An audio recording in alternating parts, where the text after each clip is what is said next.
The performance review was scheduled for 3 p.m. in Conference Room B, the one with no windows and fluorescent lighting that made everyone look sick.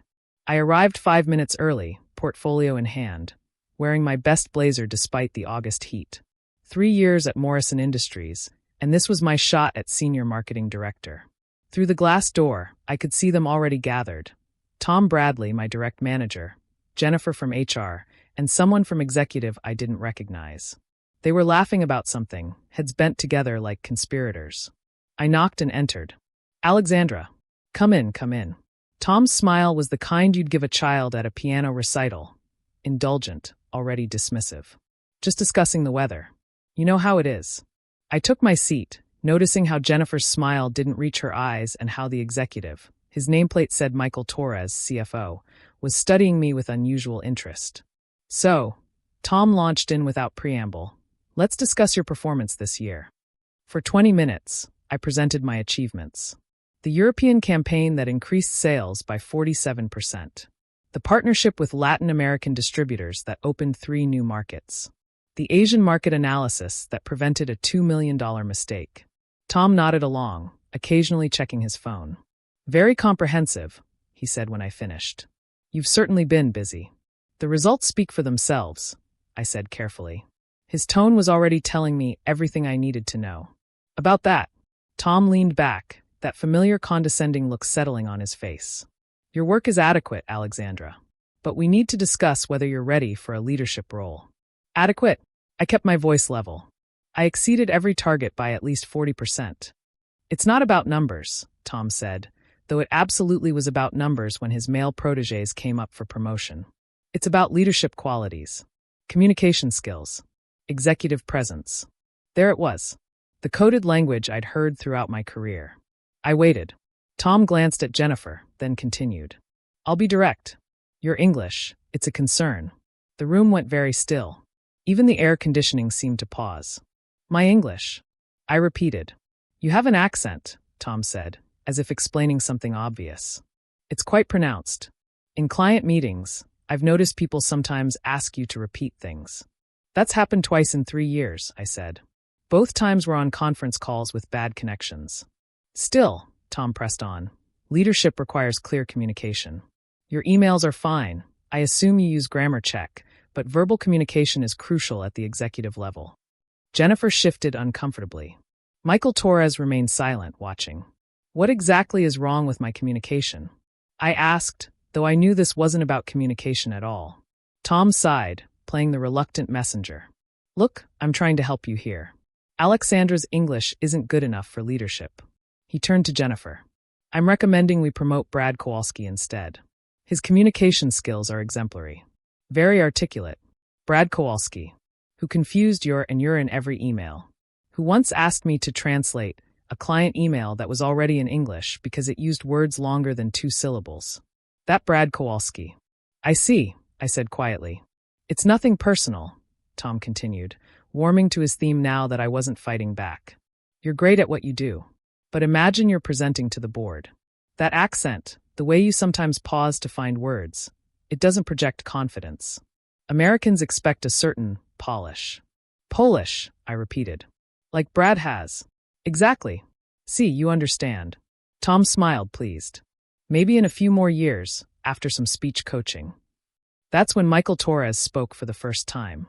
Tom, he said quietly, what languages do you speak? Tom blinked at the unexpected question. English, of course. Just English. Well, I took Spanish in high school, but... Alexandra, Michael turned to me. How many languages do you speak? I met his gaze. 5 fluently. English, Mandarin, Portuguese, French, and Arabic. I'm conversational in Spanish and German. Jennifer's eyes widened. She'd been reading my file, but apparently this wasn't in it. 5 languages, Michael repeated. And you're concerned about her English, Tom? That's not. Tom's face was reddening. Speaking multiple languages doesn't mean. The European campaign that increased sales by 47%, Michael interrupted. Alexandra, what language did you pitch that in? French for the Paris team, German for Berlin, English for London. And the Latin American partnership? Portuguese for Brazil, Spanish for Mexico and Colombia. The Asian market analysis? Mandarin. The documents were in simplified Chinese, and the nuances would have been lost in translation. Michael leaned back, a small smile playing at his lips. Tom, have you ever successfully pitched to a non-English speaking client? That's not my job. No, Michael agreed. It's Alexandra's job, which she does in 5 languages while you struggle with one. Tom's face had progressed from red to purple. This is about leadership presence. Is it? Jennifer finally spoke up, and I realized she'd been waiting for this moment. Because I have here 3 client testimonials specifically praising Alexandra's communication skills. Would you like me to read them? That's not necessary. I think it is. Jennifer's voice was steel-wrapped in HR velvet. From Schneider Industries. Alexandra's presentation was the most clear and compelling we've received. Her ability to explain complex strategies in simple terms is unmatched. Tom opened his mouth, but Jennifer continued. From Tanaka Corporation. MS. Petrova's communication skills are exceptional. She understood nuances in our requirements that other vendors missed entirely. And my personal favorite, Jennifer smiled coldly, from Bradley Communications, no relation to Brad Kowalski. In 20 years of business, I've rarely encountered someone who communicates with such precision and cultural sensitivity as Alexandra. The silence that followed was deafening. Michael Torres stood up. I think we've heard enough. Tom, you're dismissed from this review. Excuse me? Tom's voice cracked. You can't. I'm her manager. Were, Michael corrected. Past tense. Security is waiting outside. Tom's mouth opened and closed like a fish. On what grounds? Discrimination, Jennifer said simply. We've been monitoring your reviews for 6 months. This is the 3rd qualified woman you've tried to pass over for promotion with vague concerns about communication or presence. The first 2 didn't have uncles on the board to protect them. Uncle. The word hung in the air as Tom's face went white. He turned to stare at me, then at Michael. He couldn't finish. Michael Torres Petrova, Michael said pleasantly. I use my mother's maiden name professionally. Less complicated. But yes, Alexandra is my niece. This is nepotism. No, Michael cut him off. Nepotism would be promoting her because she's family. This is promoting her because she's the best candidate and firing you because you're a bigot who just got caught on HR's recording system discriminating against an employee based on national origin. Tom looked at the corners of the room, apparently noticing the small cameras for the first time. Your English, Jennifer added with faux sympathy, was very clear. Every discriminatory word perfectly articulated. No accent to hide behind. You set me up. Tom's voice was hollow. You set yourself up, I said, speaking for the first time in minutes. I've been documenting every instance of bias for 3 years. Every time you corrected my pronunciation of words I said correctly. Every time you asked Brad to clarify what I just explained perfectly. Every time you introduced me as Alexandra from Eastern Europe, instead of Alexandra, our marketing director. I was trying to help. No, I interrupted. You were trying to keep me in my place. But here's what you never understood. I don't have a place. I make my place. In 5 languages, across 3 continents, through every glass ceiling you tried to install. Michael cleared his throat. Alexandra, we'd like to offer you the position of Vice President of International Markets. You'll be overseeing all non-domestic campaigns and partnerships. The board voted unanimously. But, Tom sputtered. The board includes my uncle, yes, I said, looking directly at Tom. Also the Japanese CEO who I saved $2 million, the French investor who I brought into the fold, and the Brazilian partner whose contract I negotiated. Turns out they all understood my English perfectly. Jennifer stood, gathering her files. Tom, security will escort you to your office. You have 30 minutes to pack. Your final check will include the severance package, minus the potential lawsuit damages Alexandra could pursue, but has graciously agreed to forego. I hadn't agreed to anything, but I nodded. Some battles weren't worth fighting once you'd already won the war. Tom stood on shaking legs. At the door, he turned back. Your accent is the sound of someone who mastered your language as their 3rd one, I finished. While building a career in it. What's Brad's excuse for his grammar? He left without another word. The room felt lighter without him, like someone had opened a window. I'm sorry, Michael said quietly. I wanted to intervene sooner, but legal insisted we needed documented proof. You shouldn't have had to endure that.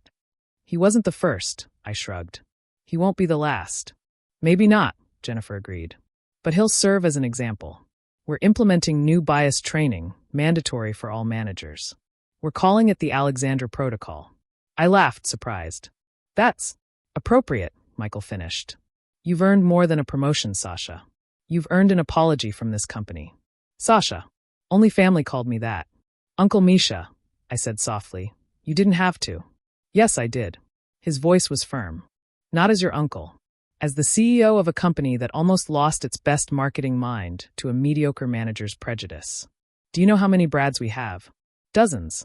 Do you know how many Alexandras? 1. Jennifer nodded. For what it's worth, your English is impeccable.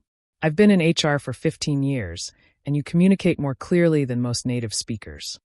That's because I had to, I said simply. When English is your third language, you can't afford to be lazy with it. Every word is deliberate. Every sentence constructed with care. Tom thought that made me weak. It made me precise. The VP position comes with a significant raise, Michael said, sliding a folder across the table. And you'll be working directly with the board. No more layers of Toms between you and decision-making. I opened the folder, keeping my face neutral at the number. It was more than Tom had been making. There's one condition, I said. Both Michael and Jennifer looked surprised. I want to mentor the next Alexandra, I said. The next immigrant woman some Tom tries to silence. Give me a budget for a mentorship program. Done, Michael said immediately. Name it. I thought for a moment. The Accent Project. Because accents aren't barriers. They're bridges. Jennifer was already taking notes. I love it. We can launch it next quarter. As we wrapped up, my phone buzzed. A text from Brad Kowalski. Heard about Tom. Guess your uncle came through. Must be nice. I showed it to Michael, who laughed. Want me to tell him the board voted before they even knew we were related? No, I said, pocketing my phone. Let him think what he wants. His opinion stopped matching the moment he confused there and there in a client proposal. Walking out of that windowless conference room into the afternoon sun, I felt lighter than I had in years. Not because I'd won. I'd been winning all along in 5 languages across 3 continents. But because finally someone had seen it. In the parking lot, I called my mother. She answered on the second ring, always worried when I called during work hours. Mama, I said in Russian, our secret language when I was small. I got promoted. VP now. Her shriek of joy probably reached Moscow without the phone. My brilliant girl. Tell me everything. So I did in Russian, then Portuguese when I called my college roommate in Sao Paulo, then Mandarin when I checked in with our Shanghai team, who'd stayed late hoping for news. 5 languages. 5 conversations. 5 celebrations. And Tom Bradley, with his perfect American accent and imperfect understanding of value, packing his desk with security watching. I'd told him the truth. My accent wasn't a barrier. It was proof that I'd crossed oceans, mastered languages, adapted and excelled while he'd stayed still, monolingual and monotone, mistaking volume for value. That night, I updated my LinkedIn. Vice President of International Markets at Morrison Industries. Fluent in 5 languages. Always hiring multilingual talent. Within an hour, I had 50 messages from women with accents and ambitions, ready to bring their languages to our tables. Tom was wrong. My English was perfect.